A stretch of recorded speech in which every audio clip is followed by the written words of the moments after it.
is for you, Kim.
Good afternoon, everyone, and thanks for joining us here at Kennedy Space Center.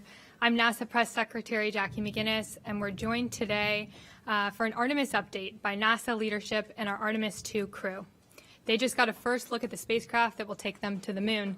And unfortunately, we only have 45 minutes today for this briefing, so we'll try and keep it short. Joining us, we have NASA Administrator Bill Nelson, Deputy Administrator Pam Melroy, Associate Administrator Bob Cabana, Associate Administrator for the Exploration Systems Development Mission Directorate, Jim Free, Artemis II Commander Reed Wiseman, Pilot Victor Glover, Mission Specialist Christina Cook, and Mission Specialist Jeremy Hansen. First, I'll hand it over to the Administrator for a quick update. Thanks, Jackie. The fact that the crew has seen their spacecraft now, this is another major step of us going back to the moon. Remember, we're going back to the moon. It's actually a different moon. We're going to the South Pole. We're going to see several spacecraft, some too, perhaps, from other nations that are going to be landing on the South Pole in the near future, perhaps this year. So there's a renewed interest in the moon. And of course, it's there because the potential of water. And if there is water in enough abundance, then you have the potential for hydrogen and oxygen, which would fit in very nicely with why we're going back to the moon this time after a half century. We're going back to learn to live in a deep space environment for long periods of time so that we can go to Mars and return safely. Now, along the way, there are going to be several scientific excitements, the development of new tools, the development of new implements, the development of new procedures, all of which it's in this Moon to Mars program. And that's the goal. We're going to venture out into the cosmos. We go back to the moon this time in a different way. We go back with commercial partners. And we go back to the moon with international partners. You should have seen the reaction when Reid brought the crew to Ottawa and they were in front of the Parliament. Or you should have seen Jeremy in his 10-gallon hat at the largest rodeo in the world in Calgary, Alberta. There's an excitement there that I can tell you that's quite exceptional as an international mission. You should see the fact that moi, having just returned from South America, 3 countries, Brazil, Argentina, and Colombia, no hesitation about the president of those countries receiving our NASA delegation.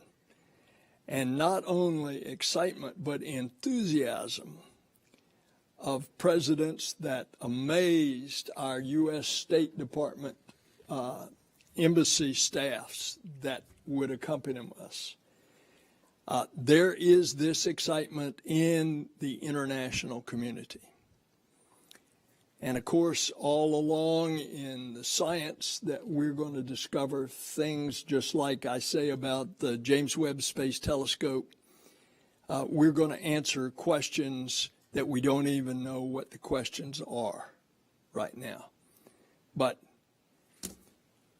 I remember back on the 60th anniversary, they had me go to Houston 60 years to the day, and Rice University was having this celebration. And it was in the same place that President Kennedy spoke to an audience in that Rice Stadium. This was, a long time ago, but he said he had already declared in a speech to the joint session of Congress about a year earlier. In the meantime, John Glenn had flown, so we knew we were on our way. And Kennedy went there and he said, we go to the moon not because it's easy, but because it's hard. And space is hard. And there are those discoveries in overcoming this very hard environment that are going to fill us and our nature as discoverers and as adventurers. And that's why we're going back to the moon and then on to Mars. Thanks, Jackie. Thank you, sir. And now Deputy Administrator Maury. Is it on? Okay, great. It is really a thrill for Bill, Bob, and I to be here with the Artemis II crew to see their flight hardware. I think it brings back happy memories for the 3 of us of seeing our flight hardware, but also a shiver down our spine as we step forward into the next chapter of our destiny in human spaceflight. So we are going to stay, as the administrator said. That's very important, and we have the hardware not just for Artemis II, but for flights all the way out through Artemis VI already in work. And that's very significant. We've been spending a lot of time the last couple of years to really focus on what are the objectives that we need to prove on the moon. What exactly do we need to learn before we're ready to go to Mars? And this is a crucial first step along that way. One of our North Stars is science. That's why we explore, to learn more about the universe, our solar system, our Earth, ourselves. And there will be some exciting experiments on Artemis II, mostly focused on radiation and crew, because we now have the opportunity to have a crew that we have to advance this particular kind of science. But I do want to say for a moment personally as a test pilot how important this mission is for test flight. All the things that we want to do with this vehicle, we have to understand that vehicle and its capabilities and push its envelope in order to achieve all the things that we hope to do with it in the future. So that is the critical focus of this mission, is to do that test flight, to push the boundaries, to learn about this vehicle and its capabilities so that we can continue to do amazing things on the surface of the moon and then eventually on Mars. And this is the beginning of that cadence, and we're excited to be here today to see us off on that first chapter.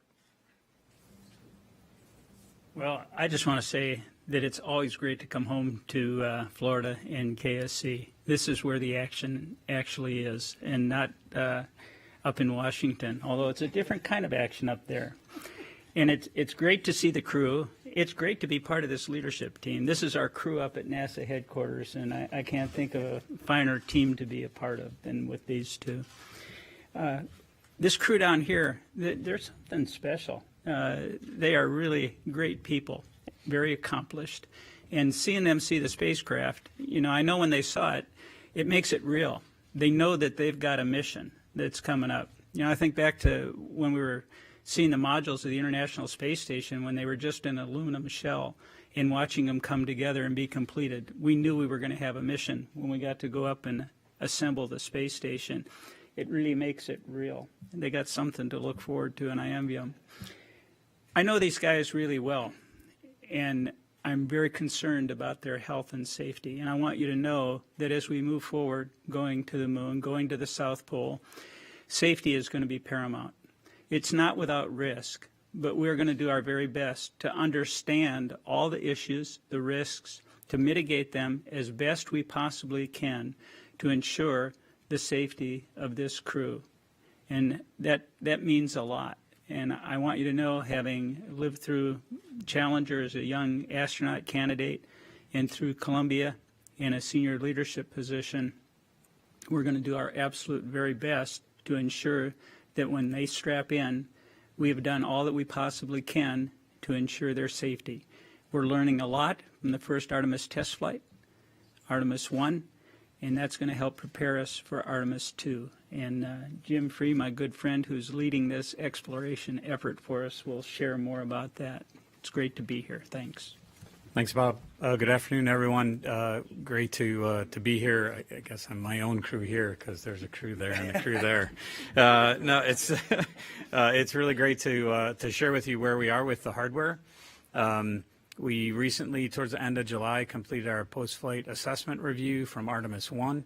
That's where we go through all the mission objectives, look at open items and anomalies, and trying to decide if we're on the right path for Artemis II. We looked at a number of things that have been open, the heat shield, an electronics box on the service module, and some of the release and retention bolts. Probably the highlight things. I think we have plans forward with all of those. We still have to get to root cause before we get to flight rationale. So to Bob's point about safety, that's one of the things we need to get through. As far as overall, we're still working towards the end of November for 24 for Artemis II. That's critical to stay on that path. It's this balance of pushing hard but maintaining the right philosophy of not pushing too hard, if that makes sense to you. But I think to us up here it does, because we still need to press and get our missions on a cadence where we're doing the exploration around the moon and on the surface. This is a great first step for us, but we do need to be vigilant and care about the people going on these missions. We do have a number of weeks of risk to that date. The crew module is the critical path right now. We have to get the crew module assembled and tested and then mated with the service module, then turn it over to the ground system folks here for processing. The Exploration Ground Systems team here continues to push towards a mid-November roll of the mobile launch tower out to the pad to do some verification and validation tests of all the systems that have been upgraded and repaired since Artemis I, and they're on a good path to the 16th. They completed a couple weeks ago the repair of the cable that holds up the crew access arm.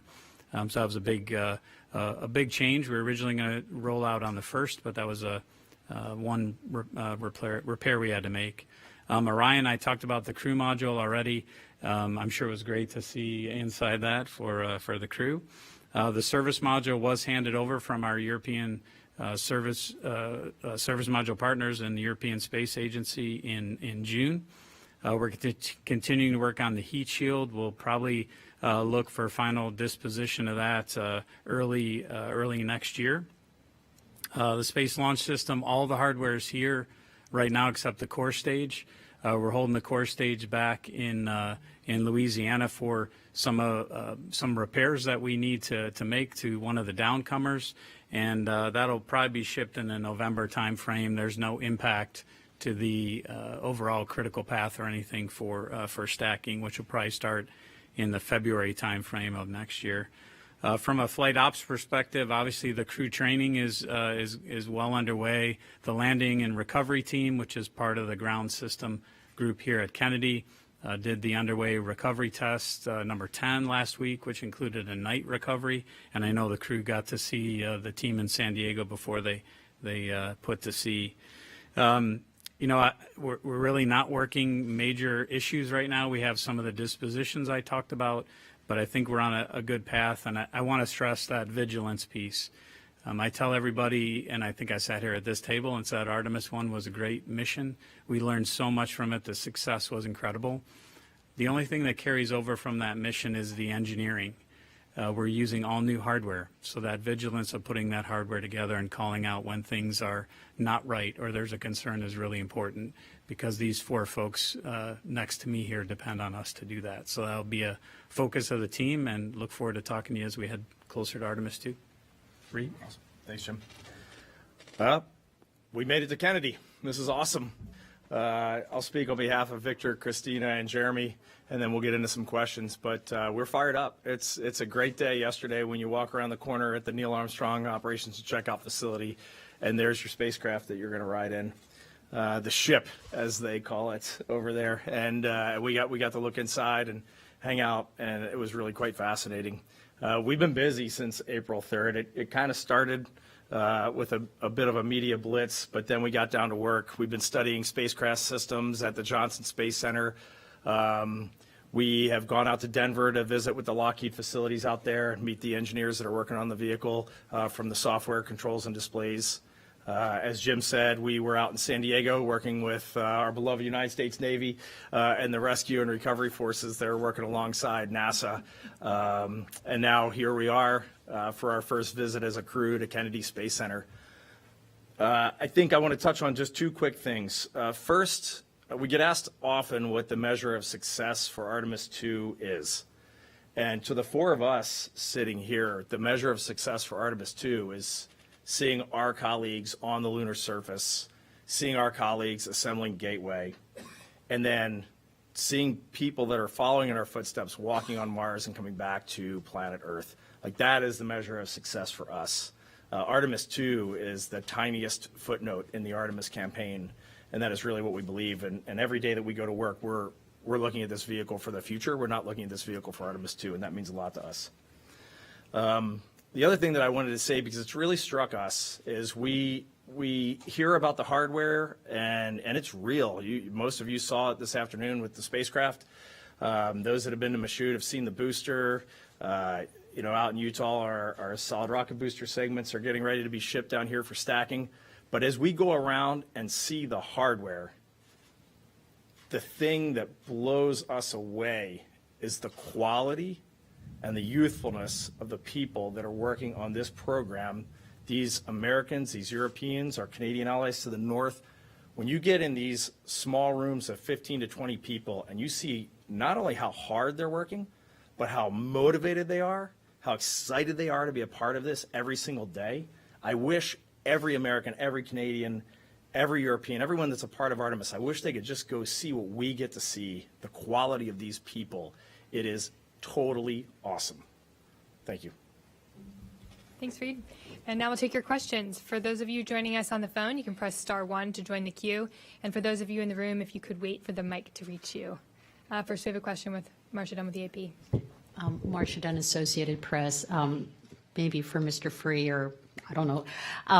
What's your working target date for Artemis III? Is it still late 25?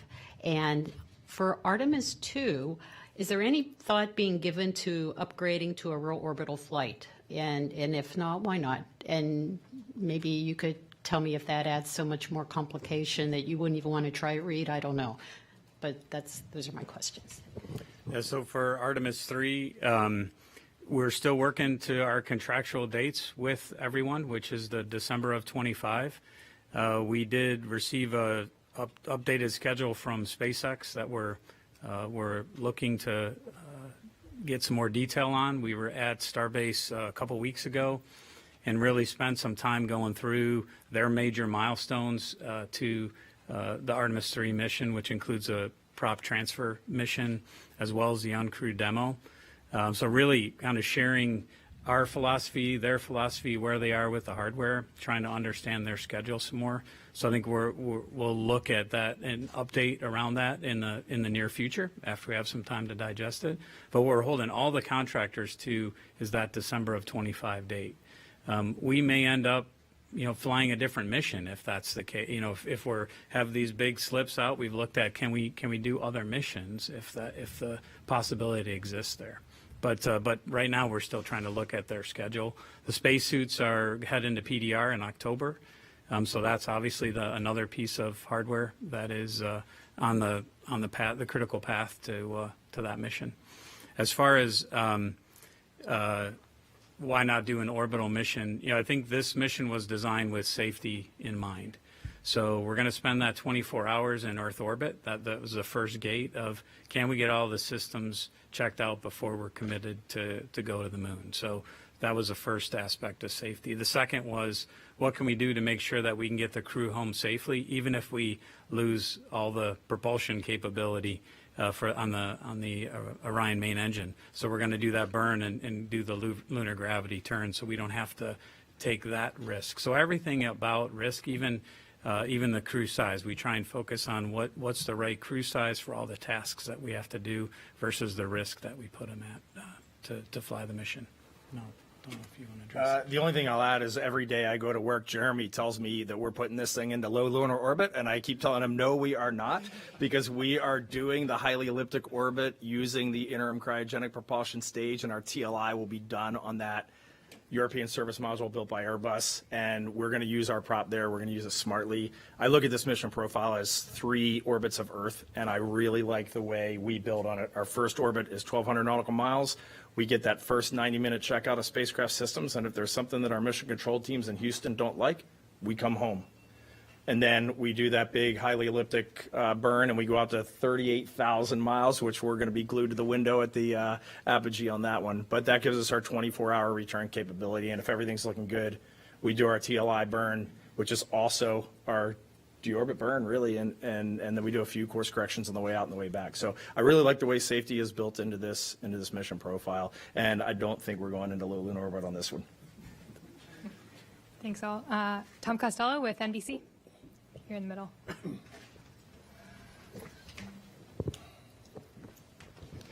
Hi, well, congratulations on a great day. Thanks for inviting us down here. Senator Nelson, to you, there is some discussion about the fact that America isn't the only one aiming for the South Pole right now. Potentially, you've got the Chinese also targeting the South Pole and maybe even the Russians. Can you give us a sense of what is in play here in terms of the geostrategic issue and needing to get to the South Pole? And is this a competition to see who gets there first and who would have access to that frozen ice, to the water? We're in a space race with China. You see the actions of the Chinese government on Earth. They go out and claim some international islands in the South China Sea, and then they claim them as theirs and build military runways on them. It's called the Spratly Islands. So we want to make sure that the ideals of the Artemis Accords, which now have 28 countries have signed, and there will be others that will be shortly following, those ideals that we have the peaceful and cooperative uses of space together internationally. That's basically the framework of the Artemis Accords. So naturally, I don't want China to get to the South Pole first, with humans and then say, this is ours, stay out, like they've done with the Spratly Islands. You look at pictures of the South Pole, it's not like what you saw where Neil and Buzz were landing, constantly lit from the sun, a few craters here and there. The South Pole of the moon is pockmarked with deep craters. And because of the angle of the sun coming in, most of those craters are in total darkness the entire time. So it lessens the amount of area that you can actually land on and utilize. And if indeed we find water in abundance there that could be utilized for future crews and spacecraft, we want to make sure that that's available to all, not just the one that's claiming it. Now, you mentioned Russia. As a matter of fact, Russia has just launched a probe to land on the South Pole. We wish them well. As you know, we've had a cooperative relationship with Russia ever since 1975 in Apollo-Soyuz. We built the space station together. We operate it together. But I don't think that a lot of people at this point would say that Russia is actually ready to be landing cosmonauts on the moon in the time frame that we're talking about, going to the moon, or that possibly China would be. And so I think the space race is really, Tom, I think the space race is really between us and China, and we need to protect the interest of the international community for exactly the reasons I've laid out. Thank you, sir. Next question, Kristen Fisher with CNN here in the front. Thank you. Jim, my question is for you, and I just want to follow up on Marcia's question about the timeline for Artemis II. Back in June, you said that you were really concerned that SpaceX's Starship won't be ready in time and that it could push the first launch attempt into 2026. And so I'm curious, after your trip to Starbase, has that level of concern grown, diminished? And if you can give us any insight into what your conversations with SpaceX are like right now. Sure. So I don't. They need to launch, as I said back in June. They need to launch multiple times, not just for us, but for them. And then they need to launch multiple times for us. So we really want to see them find the success in their launches, including the next one, which I know they had a booster fire for the other day. I think my concern is the same because they haven't launched. And now our insight that we got from our visit there was tremendous. We really spent, I think it was a 12-hour day. We got to see some of the hardware, but most importantly, our teams had the chance to talk and go through the details of that cryogenic propellant transfer mission, the ship-to-ship transfer, which is the next big milestone in our relationship with them. It's a kickoff for one of our design reviews. We got a better, we were able to convey for them the importance to us of talking about the whole picture. The administrator, I think, gave you the big picture. We need to talk about what it takes to get those people on Artemis III to the surface. They're excellent at their technical details, and I think just continuing to grow our relationship beyond commercial crew in this area, conveying why it's important for us to see that end-to-end schedule. We have the other elements coming together. That's another concern for me. It's Starship doesn't exist by itself. There's interfaces for our suits. So our suits contractor has to understand the interface and the design and the emulators and simulators that are ready for that.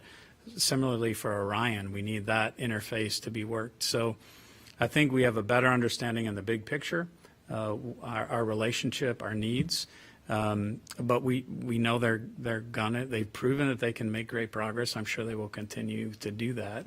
But as I said to Marcia's question, we really are trying to get in the details of that schedule, because when we come up with a date, December of 25 or whatever that date might be, we want to have confidence for our teams that we all have a realistic path to get there. Thanks, Jim. Next, we'll take a question from the phones. We have Joey Roulette with Reuters. Thanks, Jackie. Just to follow up on that last question for Jim Free, you had mentioned SpaceX sent NASA an updated schedule. What did that schedule propose? Did it propose backing off of the December 2025 date and doing it sometime later? Based on what you've seen now, I know you're, at NASA still evaluating things. What do you think is a realistic date for that mission, based on what you know now? Thanks.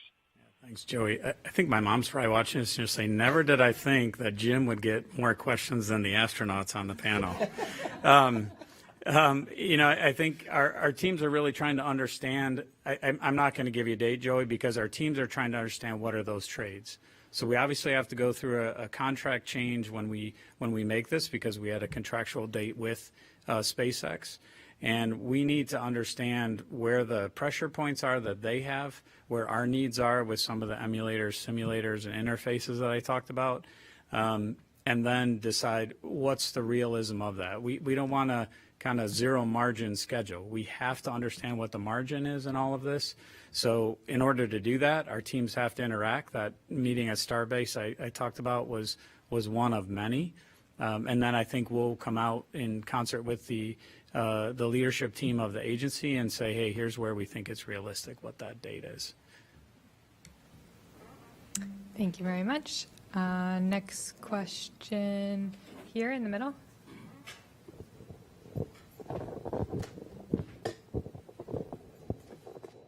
Hi, Philip Sloss, of course, for Mr. Free.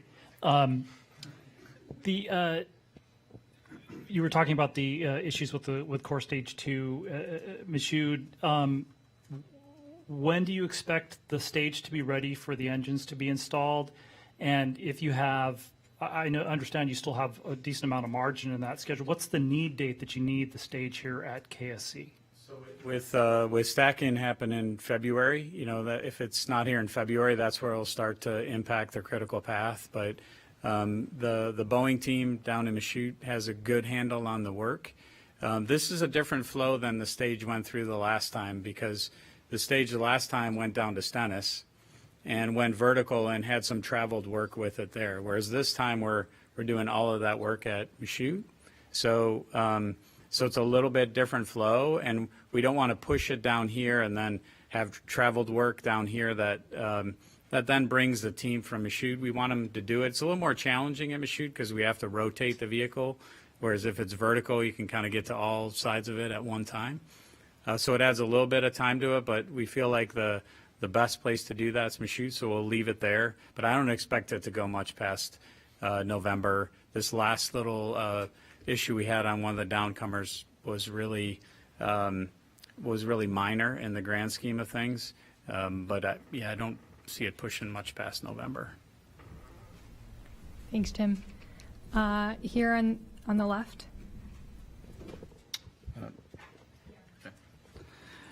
Stephen Clark, Ars Technica, another one for Jim Free. You mentioned several weeks of risk to the November 2024 date. Do I take that to mean that you have several weeks of margin or several weeks of negative margin, so to speak, for that late November date? It's negative margin, yeah. And would you characterize the heat shield issue as sort of the largest unresolved issue coming out of Artemis I at this point? And can you update us on what the root cause of that uneven charring and ablation of the heat shield was, and any mitigations that you're looking at for Artemis II, either on the hardware or in the way you fly the reentry? Yeah, I think I definitely want Reed and the crew to weigh in here. I think it's definitely the biggest open issue out of one. We're going towards root cause, and I think this goes to Bob's comment about safety, and what the leadership team here has asked of us is focus on root cause. We've been through 2 series of tests in the ArcJet out at Ames. The 3rd series is happening this month. We have a fault tree that we've been working down. We have some theories on what the root cause might be. We won't talk about flight rationale until we get through root cause. We just had this conversation. I don't want the team to think about flight rationale, because as soon as you do that, you start to jump past things that might be lurking as a root cause that you might miss.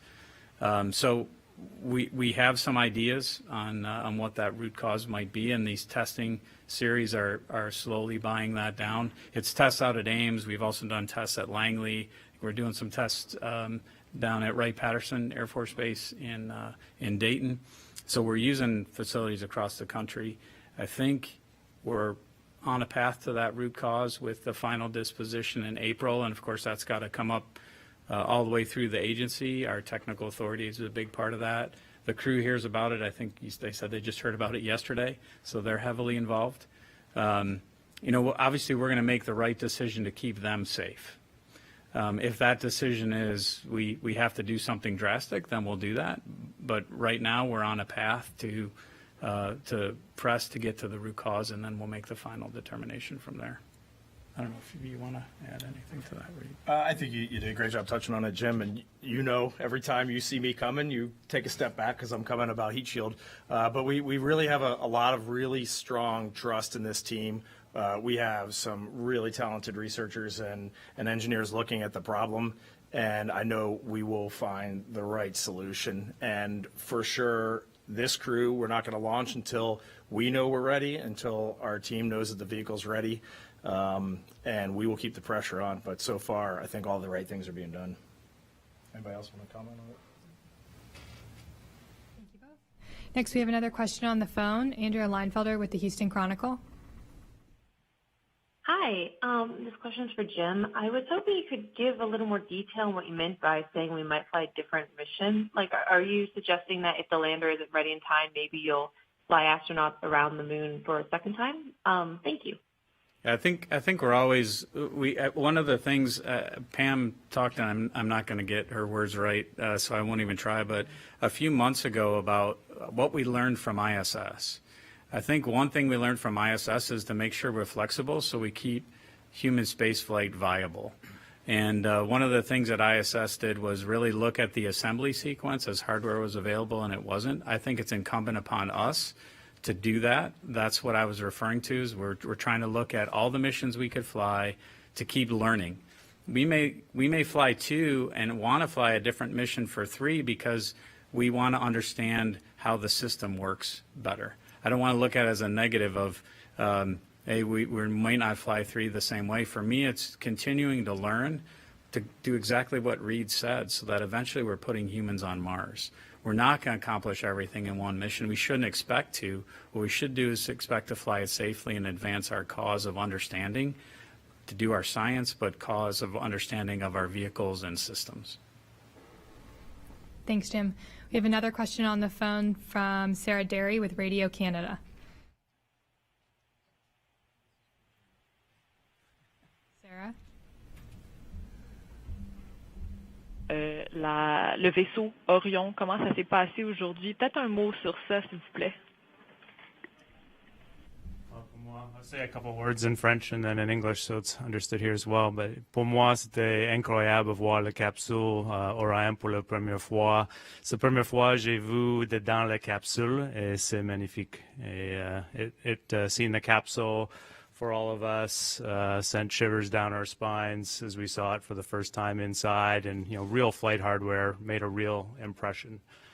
And something that kind of stood out for me over the last couple months as we've been getting into the systems, digging in deeper to the systems, is that I already knew going to the moon was hard. Administrator, you talked about it. Kennedy talked about it. That's why we're doing it. I already knew it was hard, but boy, it's harder than I thought. As I start to look at all the systems and all the people trying to get to the solutions that we need to really get to the moon and get back and still be breathing when we land in the Pacific Ocean, it makes an impression. And when we're talking about timelines and stuff, what's so obvious to all of us behind the scenes when we see it day to day is the success is not in the final solution. It's not in the touchdown or the launch date. The success is in the learning that's happening like right now. Like learning is happening right while we're sitting here in stuff that is going to serve us on our ultimate objective, which is to get to Mars. Here on the right, do you say? J.D. Gallup with Florida Today, USA Today. Just a quick question. You talked about training and testing. What do you guys do to relax? What are you doing to kind of mentally prepare for going on this mission?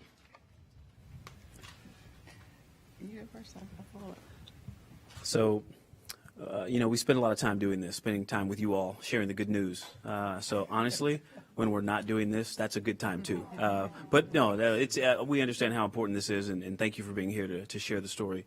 But I have a family. I'm a husband and a father, and just the time that I get to spend with them, and they understand how hard we're working to make this successful. And so just being able to be home and truly relax, that is a win in and of itself. So it's great to be here, but it's also going to be great to get back home. Yeah. And, Victor brought up family, and I think one of the fun things that we do as a crew is get our families together. When we travel, oftentimes our families will come and they'll get to know each other, and that is really a great way to integrate.